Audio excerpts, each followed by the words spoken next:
and it's been wonderful to be with you here on this day.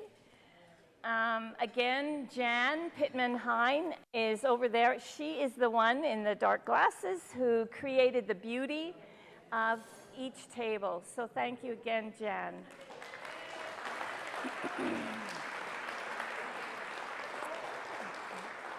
And you can see Jane is here. I want to invite you to join with me to honor Jane in Thanksgiving for her term as our bishop, 7 years. And I'm indebted especially for all the sacrifices of these last 2 years because I was scared. I said, I'm saying yes because Christ says I have to say yes, and was hesitant. And she said, I'll give you 2 more years. And that was grace for our community and grace for me. Thank you. And she suffered for it, so thank you. And I just invite you to lift your hand, and as she's standing there so beautifully, we're going to bless her. May the blessing of our God be upon you.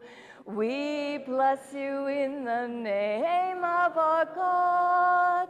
May the blessing of be upon you. We bless you in the name of our God. Thank you, Jane. Thank you.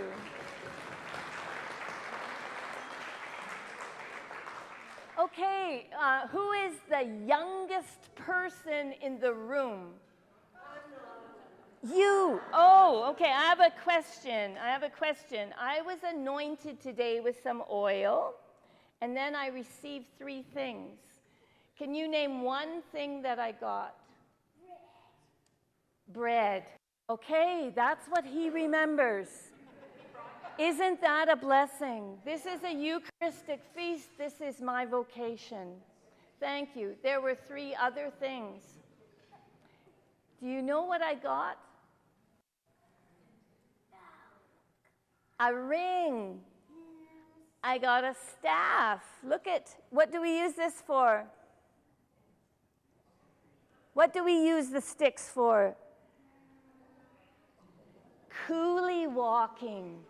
We have coulees. These are hills in Lethbridge that go up and down by the river, and we use our sticks for walking. Is Kieran not here? He's out in the hall. In the hall, 14 years old, okay. The other thing that I got, Galen, what is it? Okay, he used to call it a sword, right? Okay, he's growing up into the faith.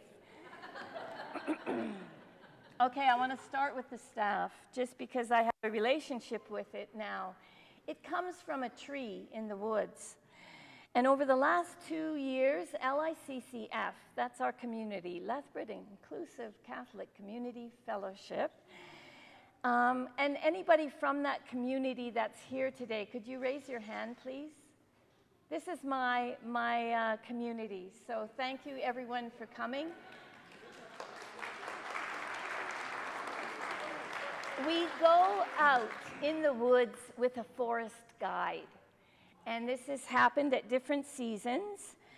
And the idea is when you're there to use all the senses in the woods. So we smell the earth, we listen to the preferred natural sounds over the cars on the highway overhead. And we also smell. And we cover our eyes, and then we open them to see as if for the first time. And this is called a forest walk, and we start walking and we shake hands with things in the woods.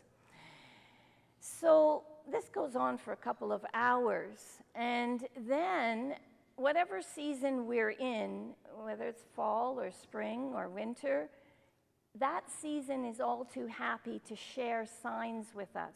Colors jump out. We see sometimes when there are no leaves, and we stand by trees like a willow, the roots begin to kind of send up messages of welcome. So then we share, and birds will come and sit on your shoulder. And to the degree that we're comfortable, we share with one another according to the questions that Trevor has asked.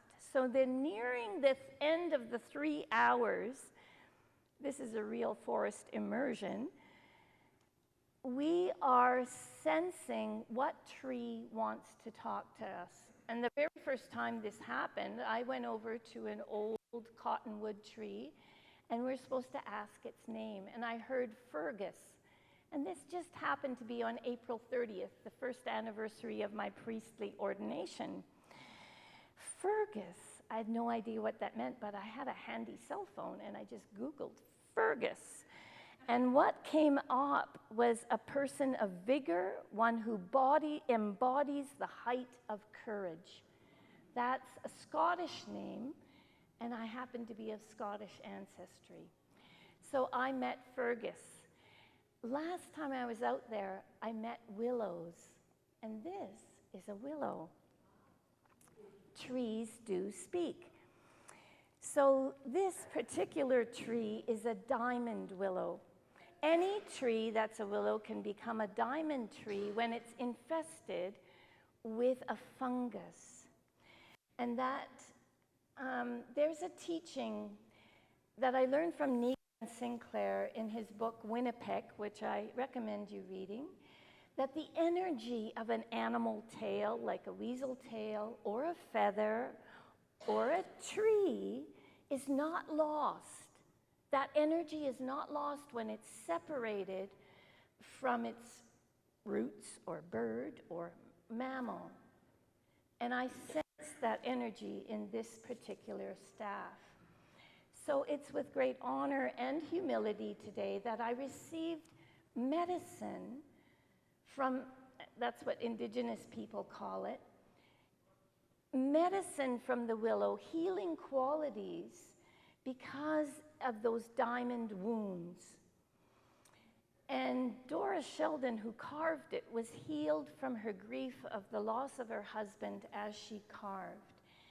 So the Greek name, Wicamosican, like moccasin, but mossican, Wicamosican, is a Cree word for the fungus that invades the willow, and it has healing properties for colds and other things. So that's the background of the diamond willow. And when I first encountered it on a Zoom call with Jane, I started to cry. I started to weep. And when I had it given to me today, the same thing, even at the rehearsal. There is something special about this staff, and I invite you to touch it and receive. So my reaction was accompanied by a small but very significant transformation. I'm learning to listen to the Spirit. Anyway, what happened was when I was supposed to get a ring, I went really cheap. I got a $35 silver ring ordered, and my friend Pat Bohm said, "It'll turn your finger black." And then I got the ring, and it pinched my finger. It wasn't the right size. It was a fish, but it wasn't the right fish. And so in that moment when I saw the staff, I heard, this is not an obligation. This is an honor. It's an honor to love you.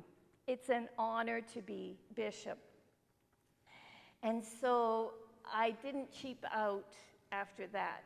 But what we use walking sticks for, a staff on its own is an instrument of support.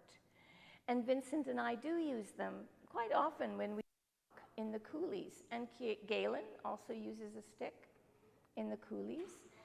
A staff that is carefully chosen and carved to name a movement of women priests, hand in hand with the Holy Spirit, creates a relationship of being with, of walking what the Indigenous people say, the good road.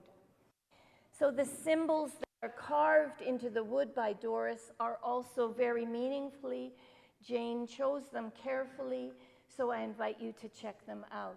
At the top is a flame, and this past Pentecost, some of the spiritual directors in the room who were attending the retreat of Calgary at Kingsfold witnessed on Pentecost Sunday at the Eucharist table, the light window opened the sun to my head, just my head. I kept looking around. Anybody else getting this sunshine? No. And I thought, now is anybody else getting? No. That sun burnt me over a period of, I'm sure, 5 minutes. And when the last person had done their sharing, I said, I think you might notice that I'm in a lot of light right now. And then they prayed for me on Pentecost because there was a fire on my head.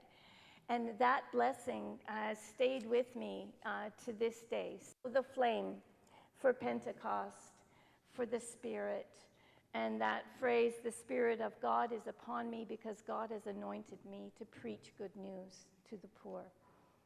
And it goes on. So there are roots and branches in the staff.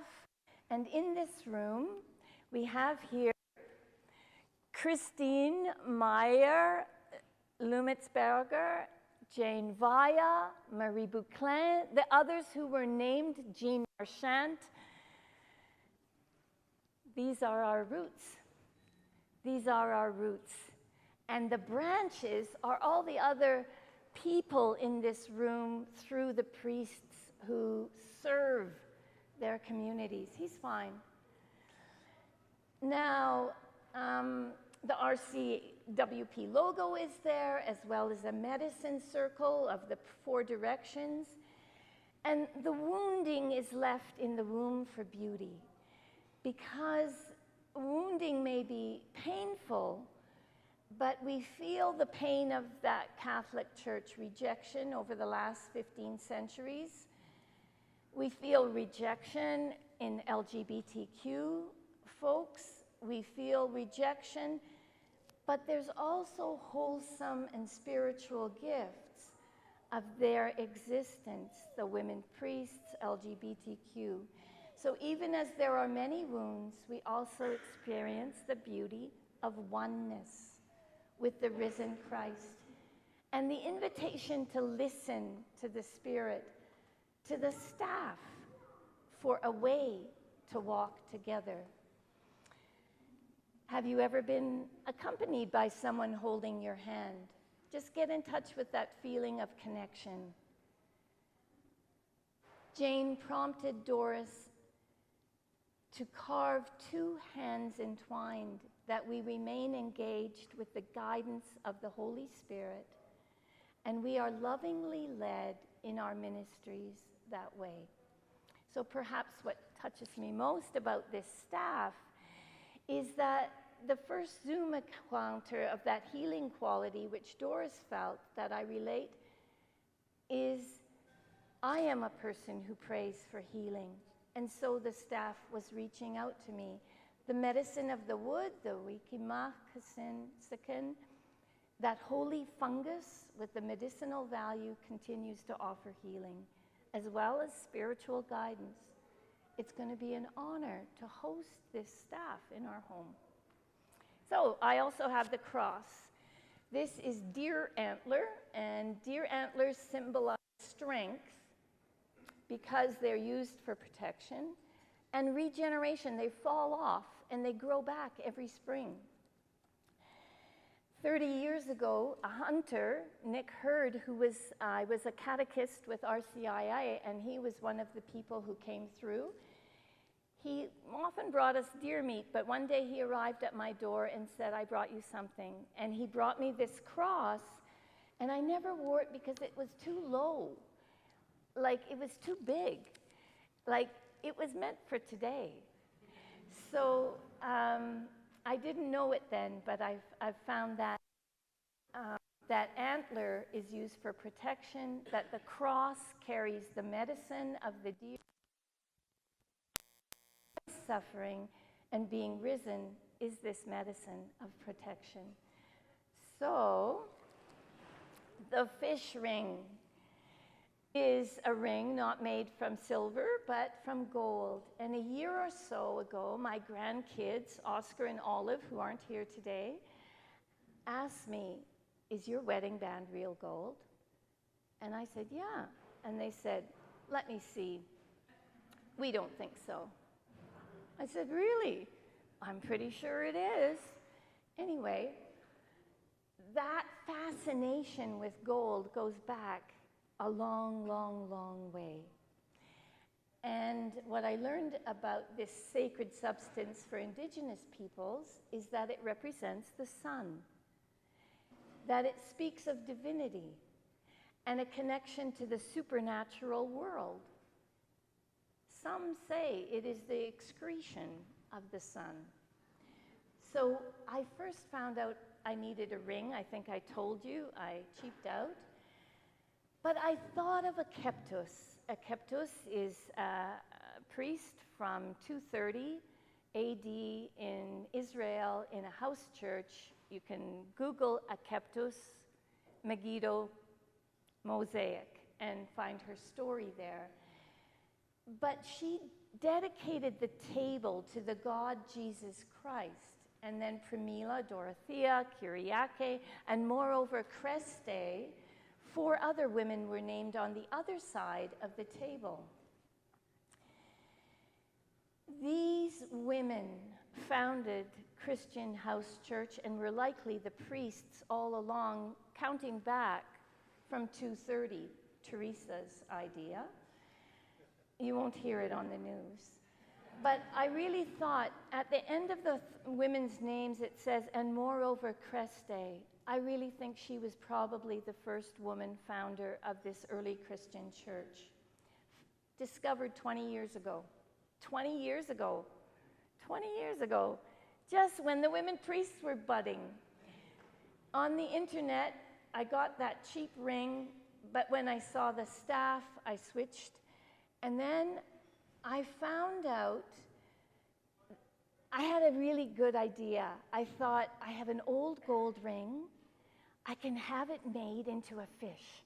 That would be not too expensive. So I went to ask. It was $2,500. And I looked downcast when he told me. His name was Vincent, so that was a good sign. That's my husband's name. Well, then I said, you know, maybe I'll get a sponsor. Maybe someone from my community will help you. He said, well, it better be fast because it takes about 4 to 5 weeks to make a ring, and that's all you've got. So come in tomorrow. So I started to phone around. There are lovely sisters-in-laws here. And I got in touch with one and said, what about gold? Do you know anything? No, you got to call Australia. You got to call Mary there. And so I called Mary later that evening, and Mary said, I'm not. But if I was coming, I would pay $2,000 for a flight. That's for you. This is an important occasion. You need a good ring. And here in Calgary are some rings you can look at. Well, just a simple ring with no design was $2,000 in her book. So I had a sponsor. And I went in the next day and I said, I have a sponsor from Australia. He said, you do? I said, yeah, my sister-in-law. So that was good. I started to tell people about this story, and I do a online body practice. You're always invited to come twice a week, 15 minutes. And Jean, is Jean here today? She was at the ordination, but she couldn't come tonight. So Jean said, you know, I got a little gold ring. I'm going to send that to you. And I said, that would be great. And when I went in to see the goldsmith, I said, there could be more gold coming. Okay. Then I get an email from Jean, and she said, it's coming, but it's not a ring. I won't tell you anything else. When you get the package, go to the goldsmith. Ooh, mystery. Well, it came the following Monday. I get the package. I get on my bike. I go downtown. I go to the goldsmith, and his wife comes to the door. She's Catholic, but I don't think she really wants a woman priest there. And she says, what do you want? And I said, well, your husband's making me a ring, and I have a package, and it has some gold in it, and I'm supposed to open it with him. We open it together. It is a gold coin. And the coin has a picture of a man on the front in profile. And on the back, it says 1899. And I'm thinking, this is a very old coin. And I said, well, how much do you think that's worth? And he said, I can tell it's gold, but I have to test it. I had brought along my wedding band, which didn't fit anymore because Virginia told me you need that sized. I got a wasp bite on my wedding band, and unfortunately my hand swelled up, and I took the band off, and I've never been able to get it back on, so I gave him that in case the coin was fake. Well, that was Nicholas II. Nicholas II was the last Christian Russian Tsar. And he had coins made in 22-karat gold, 10 ruble coins. And Jean sent a little paper that told me this was worth 810 US. I said to the goldsmith, it says here it's worth, he said, I have to test it. So I had a sponsor, I had gold, the ring began to develop. The fish on the ring is our logo as a church coming from the Akeptis mosaic. And the Vincent was Catholic, and he told me, I want to put a little cross on each side of the fish. And I said, you know, I don't think I need a cross. And then I phoned Vincent, and he says, no, I don't think you need a cross. And so I hang up, and he says, they look so nice. They look really, really pretty. I said, you know what? If you were sick and you came to me for healing, you would trust me with the prayer. You're the goldsmith. You're the designer. I trust you with the design. And I realized a little later, as I was reading about what a bishop is, I am priest, servant, leader for my community, the fish, also for Canada and the world. I've got it all in the ring. So that's the story. Except that how did that little ring turn into a coin? I phoned Jean and I said, what's going on? And Jean said, well, I was looking through all my jewelry, and do you think I could find that ring? No. And my husband came over and said, what are you doing?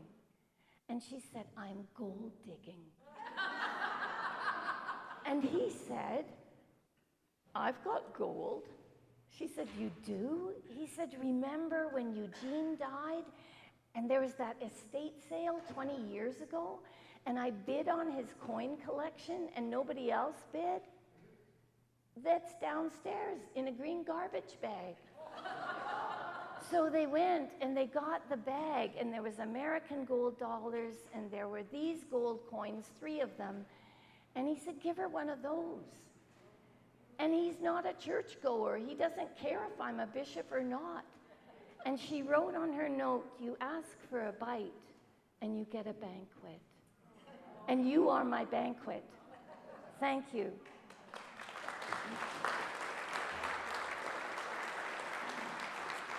I have one more thing to say, because this is William's church, if you were at the panel last night. And William is someone that we see almost every morning in meditation.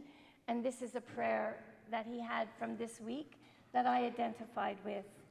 In the name of the daybreak, the eyelids of morning, and the wayfaring moon, and the night when it departs, in the name of this I swear, I will not dishonor my soul with hatred, but offer myself humbly as a guardian of nature, as a healer of misery, as a messenger of wonder, and as an architect of peace. And in the name of the sun and its mirrors and the day that embraces it and the cloud veils drawn over it and the uttermost night and the male and the female and the other and the plants bursting with seed and the crowning seasons of the firefly and the apple I will honor all life, wherever and in whatever form it may dwell, on earth my home, and in the mansions of the stars. May we walk together in the strength and the renewal of Christ, who shines like gold. Amen. Thank you.